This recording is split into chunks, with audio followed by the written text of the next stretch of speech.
জেতায়। জাতীয় ঐক্যমত্য কমিশন কেন জানি দু একটি দলের প্রতি পক্ষপাতমূলক আচরণ করছে। দু একটি দলের কথায় সংস্কারের নকশায় পরিবর্তন আনা যাবে না।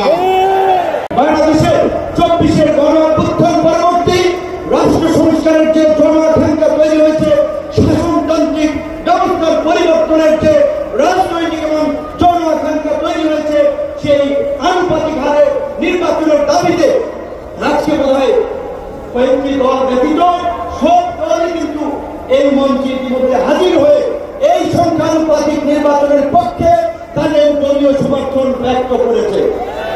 আমরা পরিষ্কারভাবেই সংস্কার কমিশনকে বলতে চাই, সমাবেশ শুধু একটা দলের দেখেছে, সবেমাত্র শুরু হয়েছে।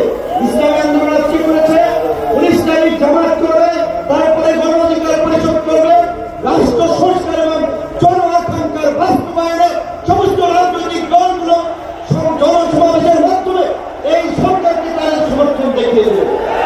তাই আমরা বলতে চাই, কোন দু একটি দলের উপরে ভিত্তি করে দু একটি দলের কথায় সংস্কারের নকশায় পরিবর্তন আনা যাবে না।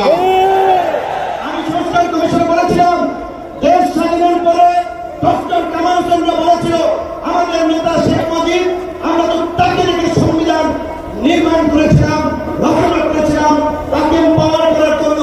আজকে সংস্কার কমিশনকে বারবার আমরা বলতে চাই, দু একটি দলকে প্রাধান্য দিয়ে বেশিরভাগ জনগণের আকাঙ্ক্ষার বিপরীতে গিয়ে কোন সিদ্ধান্ত বাস্তবায়নের দুঃসাহস দেখাবেন না। আনুপাতিক হারে নির্বাচন হলে সমস্যাটা কি? কোন সমস্যা নাই। প্রধানমন্ত্রীর মেয়াদ 10 বছরের বেশি না থাকলে সমস্যা কি?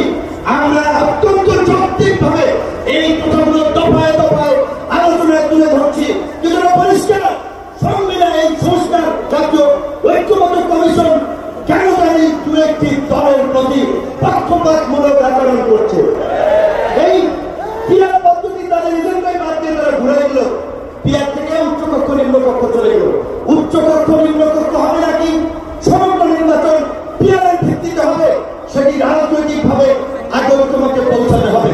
একই সাথে আমি আরো একটি কথা বলতে চাই, সেটা বিশ্বাস সহ জামাতের নেতৃবৃন্দ তারাও বলছে, আমরাও বলছি, আজকে সারা বাংলাদেশে উপজেলা, পৌরসভা, সিটি কর্পোরেশনে স্থানীয় জনপ্রতিনিধিরা জনগণ দুর্ভোগের শিকার হচ্ছে। সেবা পেতে গিয়ে সরকারের উন্নয়নমূলক কর্মকাণ্ড ব্যাহত হচ্ছে এবং 50 বছরের অভিজ্ঞতা, নির্বাচনের পরে রাজনৈতিক দলগুলো এমপিরা মিলে, মন্ত্রীরা মিলে কেন্দ্র দখল করে তাদের নেতাদেরকে পুলিশ প্রশাসনকে দিয়ে জেতায়।